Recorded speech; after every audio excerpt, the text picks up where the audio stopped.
What is up, my Squirtleites? It is I, your king, welcoming you back to more Let's Play Pokemon Black and White 2. In the last episode, we fought off Zinzalin and Team Plasma in their Plasma Frigate, taking on a bunch of trainers within, and training up my team even more as they finally start to approach the 50s. We made it here to the Giant Chasm, which is where they flew off to, because they have Kyurem with them, and we're going to try to track them down and put a stop to their nefarious plans. Now, this part of the chasm that we are in is the part nearest the entrance to Route 13, which is the closest to Lacanosa Town.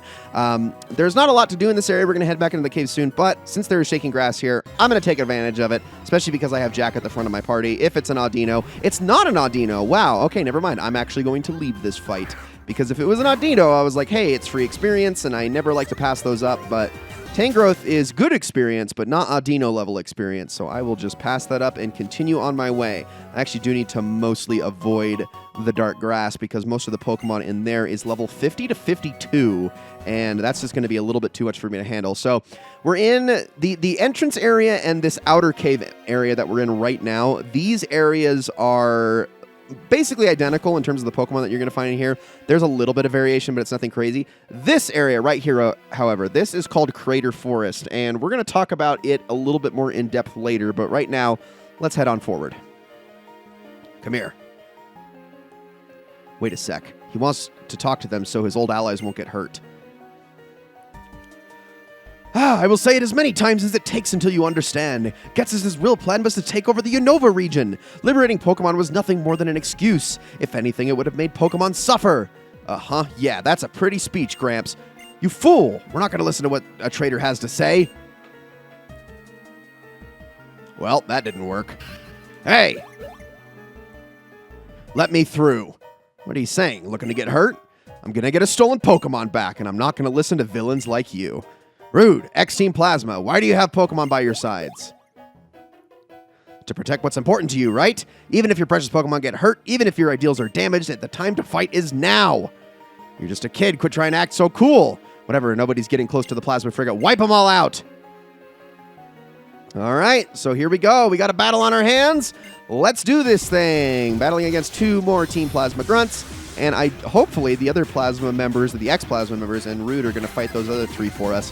But here in this area, we got a couple of things to go over, because this is technically the area known as the Crater Forest. I think I said that incorrectly in the last episode that the other area was.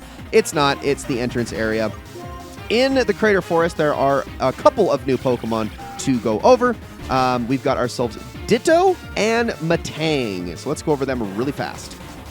Ditto is a pure normal type that does not evolve. This thing is meant to be caught for breeding. Period. Why would you ever use it to battle with? It has nothing to offer. Ditto's entire purpose is to transform into an identical copy of the opposing Pokemon. It literally cannot be better than whatever it's up against. Catch it for egg making. Ignore it otherwise.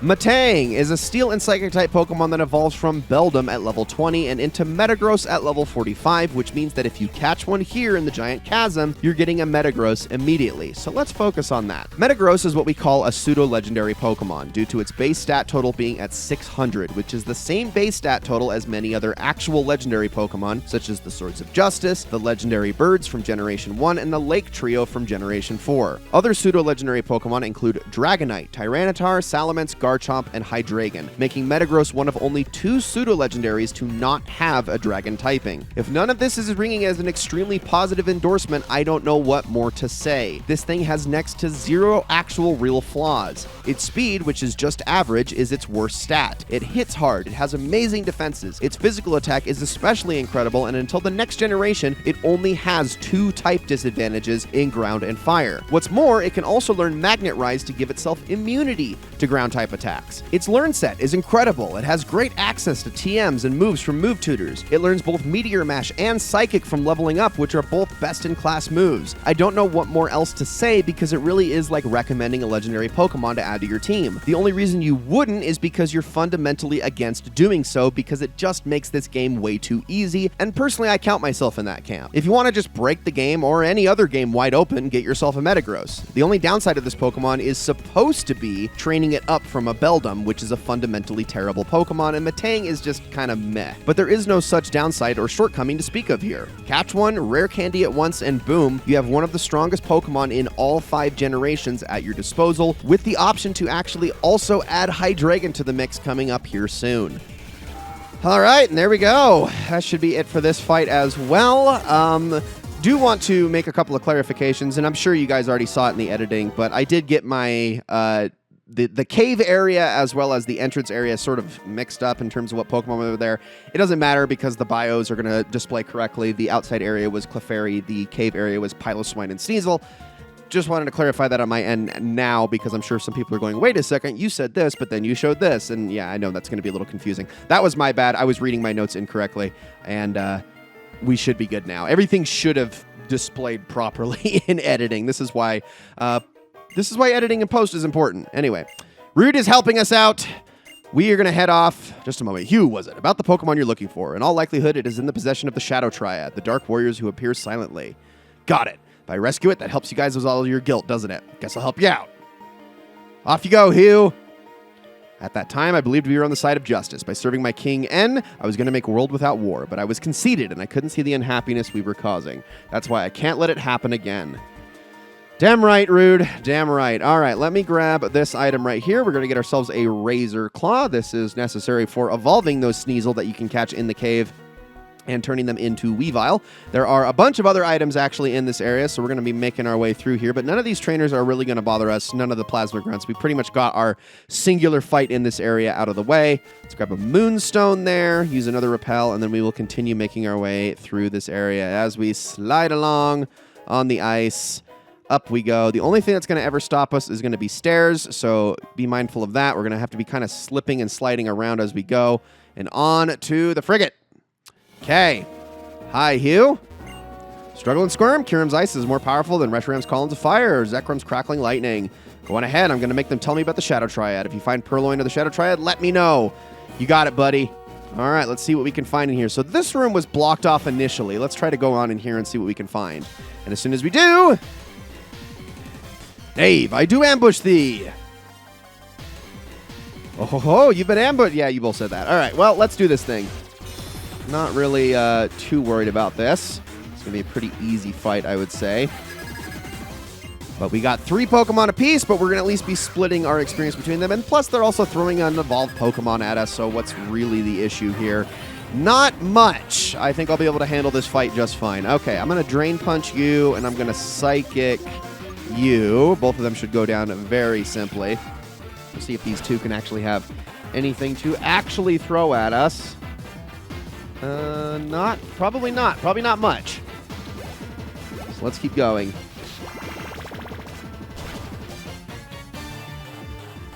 All right, another 2 down. Not bad. Not bad at all. Just want to make sure. Am I missing any items in this area? I might be missing some. It doesn't matter. Golbat. Okay, so now we got a Scrafty. So this is actually worth my time a little bit. Thank goodness for that. I am going to use Drain Punch on you and another Psychic on you. I might as well just use the same moves over and over again since you guys cannot get all that creative with what you're doing. Now, I do want to say something here really quickly. So the puzzles that you do on the Plasma Frigate actually alternate depending on which version you're doing. So we're going to be experiencing a puzzle here in the Plasma Frigate upon this time that we didn't last time.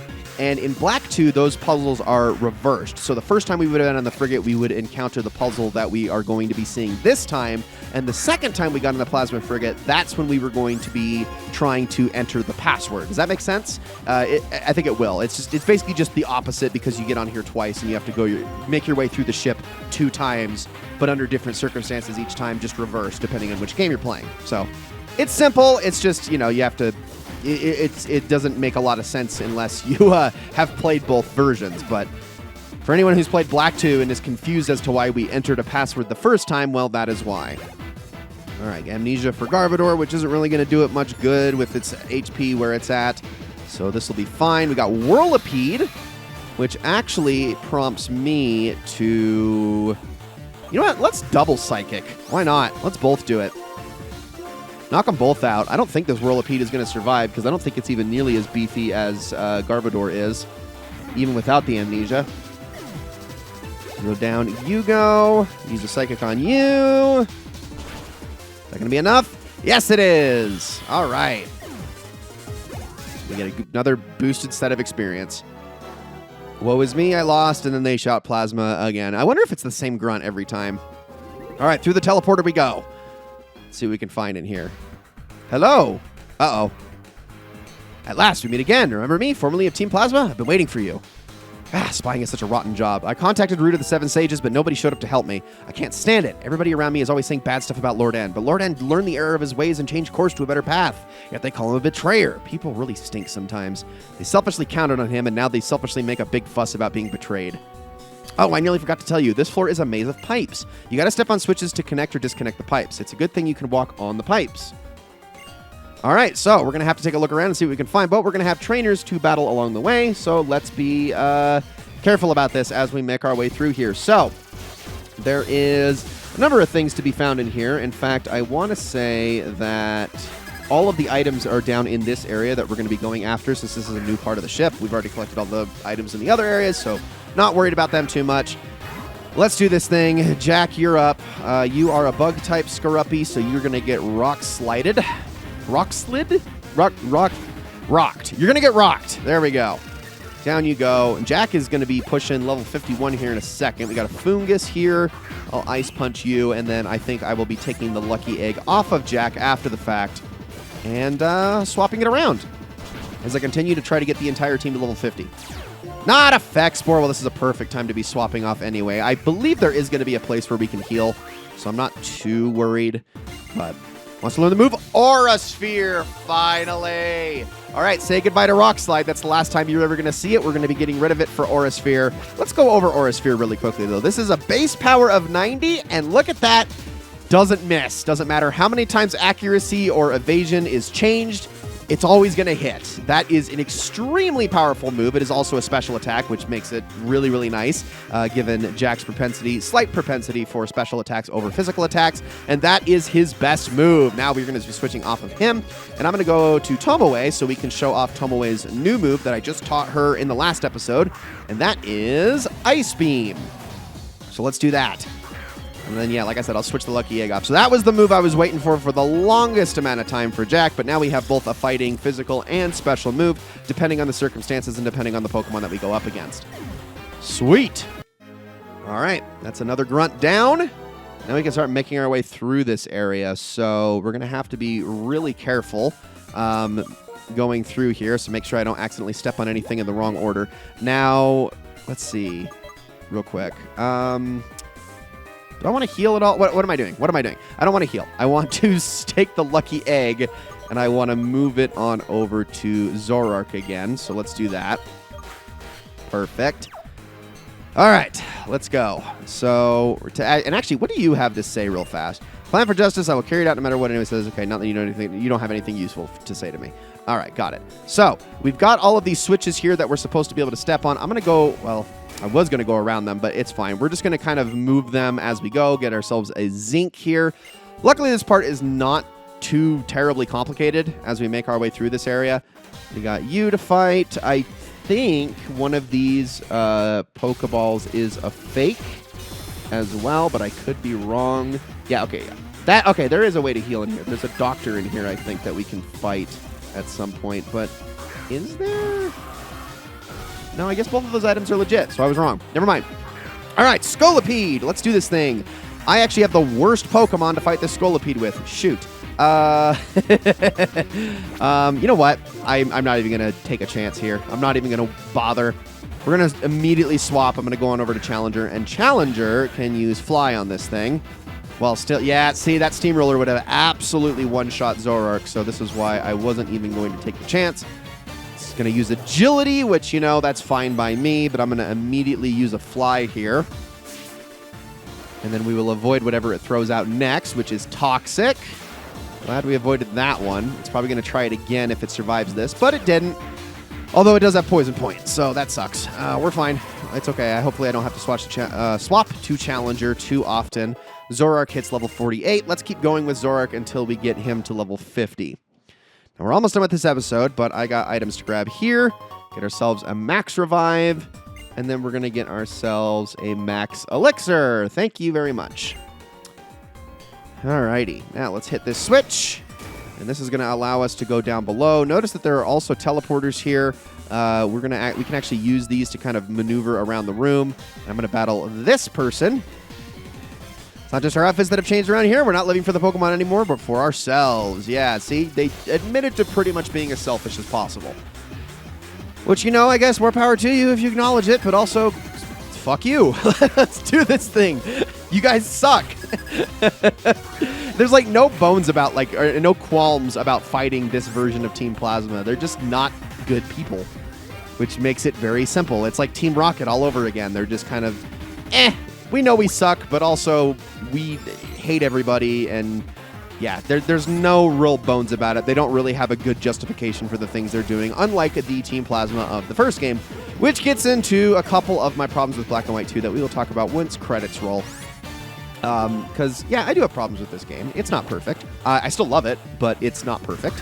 No Pokemon game is. Even Black and White 1, which I love to death, is not perfect by any means. And Emerald, which is my personal favorite, is not perfect by any means. I'm willing to admit that. But it is still worth talking about the quote-unquote issues that these games have because, well, it's nice to be able to kind of encapsulate everything that goes on with these games. So we got Punishment next. This attack's power increases the more the target has powered up with stat changes. So, it doesn't say it has a base power here, which I think is kind of funny because its base power is 60. However, for some reason, it doesn't really specify what that means, but because technically, any move can be powered up as much as, I think, well, each individual stat can be powered up, I believe it's 6 times? But then you can also add on a 7th and whatnot, and if you do all of that, this eventually powers up to a base power of 200. It's 20 base power per stat change made, which is not very good for a move that only has a power points of 5. I mean, again, at its base form, it's just kind of all right. I don't know why I don't know why that move can't specify its base power, but something like Echoed Voice can when that increases in power every single turn in a very similar fashion, just under different circumstances. It's very strange that they don't specify, but whatever. I'm not going to worry about it too much. Bone Trainer is nothing more than restraints on the legs of their Pokemon. Yeah, sure. Now you're justifying it, even though the person before you said, we have no justification. You guys don't need to flip-flop so much. All right, Team Plasma Grunt is going to be using Coughing, which Coughing is, not something I usually ever fear, at least not in Pokemon. In real life, Coughing is something I always fear. I hate it. Because I have not very good respiratory system, and so if I ever start to cough, I don't stop coughing for months. It's so frustrating, and I hate it. Anybody who has been around on my channel for a long enough time knows that.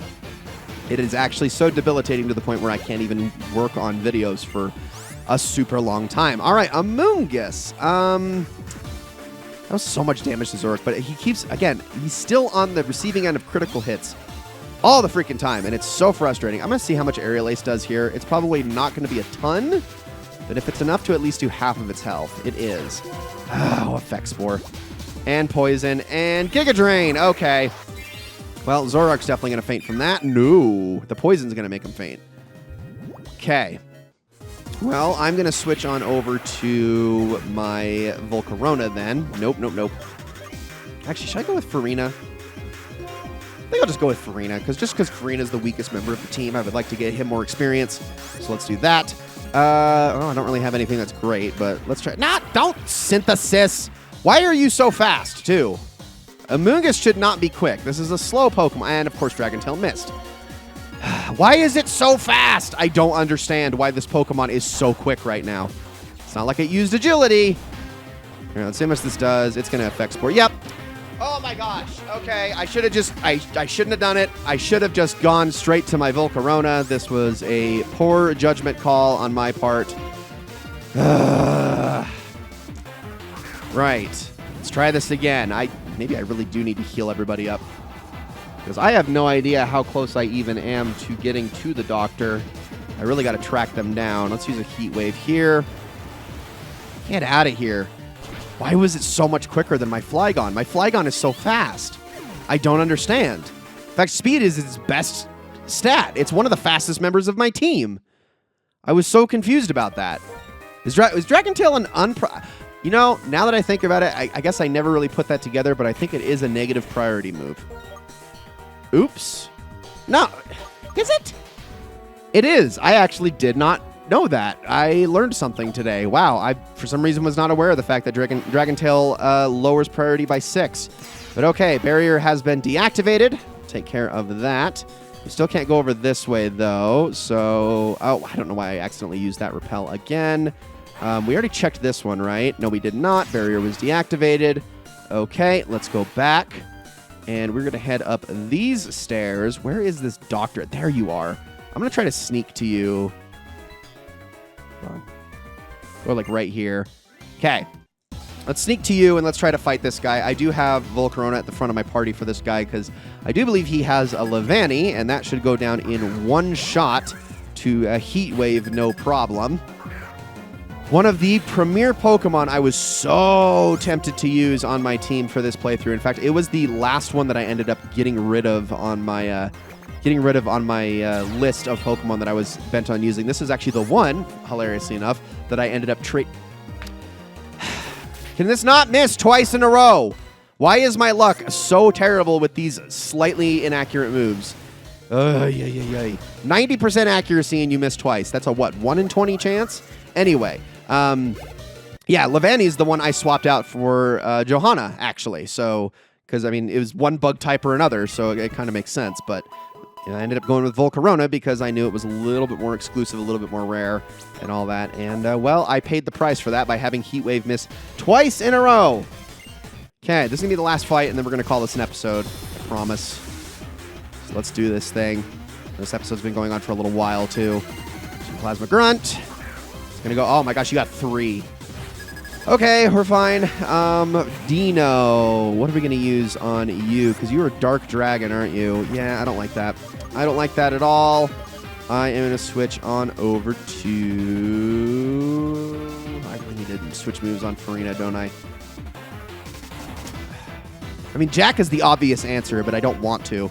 I don't want to use Jack. I'm going to try Farina here, even with the negative priority on that move. Dragon Rush, okay, it missed. Whatever, we're going to tank another one.